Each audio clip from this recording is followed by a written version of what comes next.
ada satu kombes dari Mabes Polri, Mbak Intelkam, datang menemui saya kali ini. Sama ceritanya persis seperti anggota DPR yang pertama.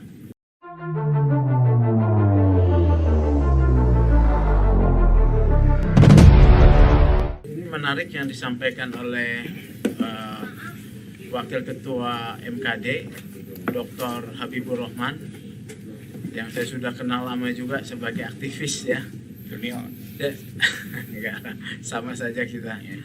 Saya masih di jalan ini, jalan aktivis ya. Jadi begini Pak Ketua, ini menarik ini.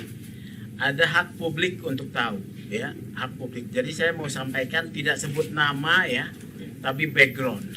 Ya. 11 Juli 2022 sebelum Karopenmas menyampaikan melansir berita tembak-menembak, pelecehan, pengancaman ya,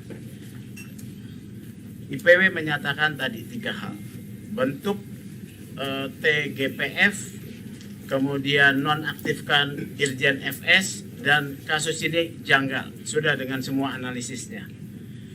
12-13 Juli saya ulang lagi, IPW menyatakan adanya obstruction of justice.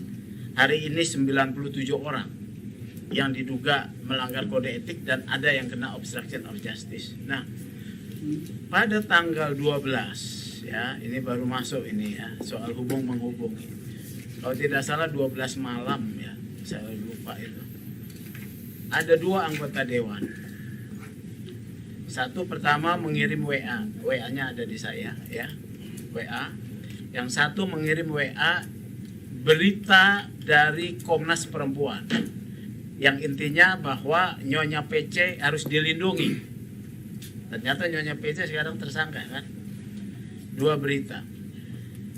Karena banyak sekali itu tertumpuk, akhirnya yang bersangkutan menelpon saya 12 Juli ya.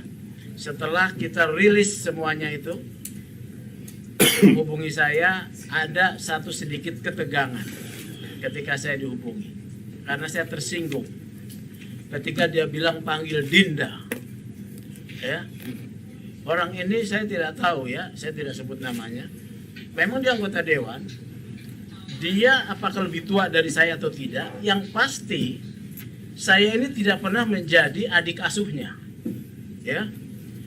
Dia bahkan ketika dia menjadi pengurus satu organisasi hak asasi manusia, saya sudah wakil ketuanya di Jakarta nasional. Dia memanggil saya Dinda. Saya tersinggung. Jadi Anda menyebut saya Dinda dan Sugeng Teguh Santoso ini, Anda menyebut saya Dinda dan Anda Kanda, saya bilang. Di telepon, saya marah saya. Tapi dia akhirnya kaget ya, rupanya saya tidak bisa digertak begitu ya. Saya mungkin juga suara itu dia buka karena ada seseorang mungkin.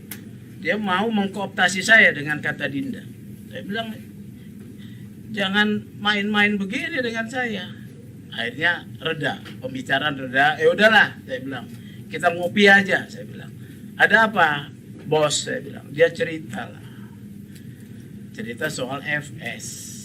Poinnya, ada satu kata tapi saya tidak, kalau kata itu saya sebut, ini bisa diduga siapa. Saya tidak mau katakan itu, kata itu ya, nanti itu pun tertutup saja.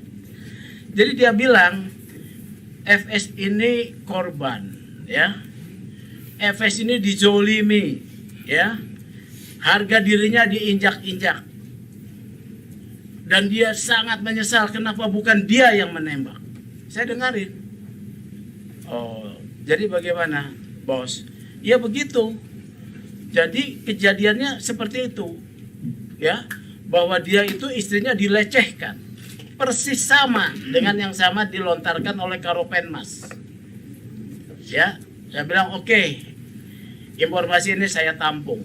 Itu tanggal 12. Kalau tidak salah ada lagi satu, tapi ini tidak dalam intensi mempengaruhi ya. Saya paham benar soal kode etik. Ya, karena saya penyusun kode etik advokat.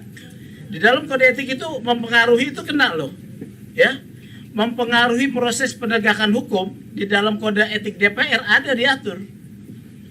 Ini kan proses hukum. Saya diyakinkan untuk bisa menerima penjelasannya. Sudah, itu satu. ada lagi satu anggota DPR tidak, dia menelpon, saya telepon balik karena dia tanya ada apa sih latar belakangnya. Saya cuma nelpon sama dia, oh enggak, ini bang soal kasus Sambo ini menurut saya janggal. Dia tidak mempengaruhi kalau ini benar, tapi dia tersinggung sama saya.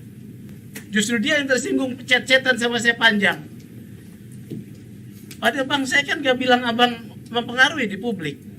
Saya bilang, ada apa salah apa? Saya bilang. Itu 2. Tanggal 15 Juli.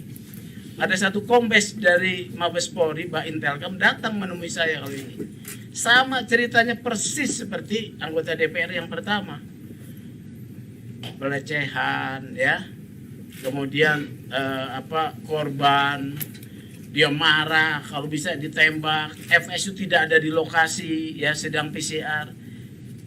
Lalu saya kan menganalisis dan saya punya informasi. Jadi saya tetap tidak ada pada mereka tawaran uang sama saya. Karena selama saya menjalani sebagai aktivis, nyaris tidak ada yang berani nawarin duit ke saya. Ya, gitu. Jadi itu Pak. Jadi 3 ini ya. Jadi kalau mau didalami, saya berharap ini informasinya sampai di sini saja ya. Tapi kalau didalami tertutup, saya minta tertutup tentang identitas dan hal-hal lain. Terima kasih.